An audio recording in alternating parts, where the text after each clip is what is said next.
ಸಂಬಂಧ ಬಗ್ಗೆ ನಿಮ್ಗೆ ಏನಾದ್ರು ಮತ್ತೆ ಅರಿವಿತ್ತಾ ಗೊತ್ತಿತ್ತಾ? ಸರ್ ಒಂದು ಪ್ರೋಗ್ರಾಮಿಗೆ ಹೋಯ್ತಾ ಇದ್ರು ಬರ್ತಾ ಇದ್ರು ಅಂದ್ರೆ ಕ್ಲೋಸ್ ಫ್ರೆಂಡ್ಶಿಪ್ ಅಲ್ಲೇ ಇರ್ತಾರಲ್ವಾ ಸರ್. ಈಗ ಇವನು ಒಬ್ಬ ಇದ್ ಮಾಡಿದಾರೆ ಅಂದ್ರೆ ಕರ್ಕೊಂಡು ಹೋಗೋದು ಕರ್ಕೊ ಬರೋದು. ಯಾಕೆಂದ್ರೆ ನಾನೊಬ್ಳು ಹೆಣ್ಮಗಳು ಸರ್. ಈ ಒಂದು ಹೆಣ್ಮಗ್ಳನ್ನ ಎಷ್ಟು ಕೇರ್ ಕರ್ಕೊಂಡು ಹೋಗಿರ್ತೀವಿ ಅಷ್ಟೇ ಕೇರ್ ಆಗ್ತಾನೋ ಮನೆ ಹತ್ರ ಬಿಡೋದು ಜವಾಬ್ದಾರಿ ಕರ್ಕೊಂಡು ಹೋಗೋದು ಇರುತ್ತಲ್ವ ಸರ್. ಕರ್ಕೊಂಡೋಗಿ ಕರ್ಕೊ ಬರೋದು ಮಾಡ್ತಾ ಇದ್ರು ಸರ್.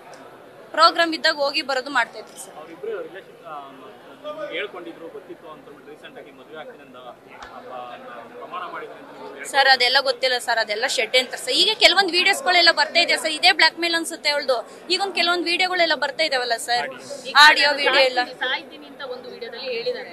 ಸೊ ಇದಕ್ಕಿಂತ ಮುಂಚೆನ ಆ ತರದ್ದು ನಿಮಗೆ ಬಂದಿತ್ತಾ ನಾನು ಸಾಯ್ತೀನಿ ಅನ್ನೋ ವಿಡಿಯೋ? ಇಲ್ಲ ಇಲ್ಲ ಇಲ್ಲ ಮೇಡಮ್, ನಾನು ಯಾವ್ದನ್ನೂ ನೋಡಿರ್ಲಿಲ್ಲ. ಇದೆಲ್ಲ ಶೆಡ್ ಅಂತ ಮೇಡಮ್. ಈಗಲೇ ಯಾಕೆ ಫಿಲಮ್ ಒಬ್ಬ ವ್ಯಕ್ತಿ ಬೆಳಿತಾವನೆ ಅವ್ರು ಏನಂತ ಹೇಳ್ತಿದಾರೆ ಕ್ಲೋಸ್ ಫ್ರೆಂಡ್ ಬೆಳಿ ಮಚ್ಚ ಅಂತ ಹೇಳಿದಾರೆ. ಈ ಬೆಳೆಯೋ ಟೈಮಲ್ಲಿ ಯಾಕೆ ತುಡಿಯಕ್ ಬಂದ್ರು ಅವರು?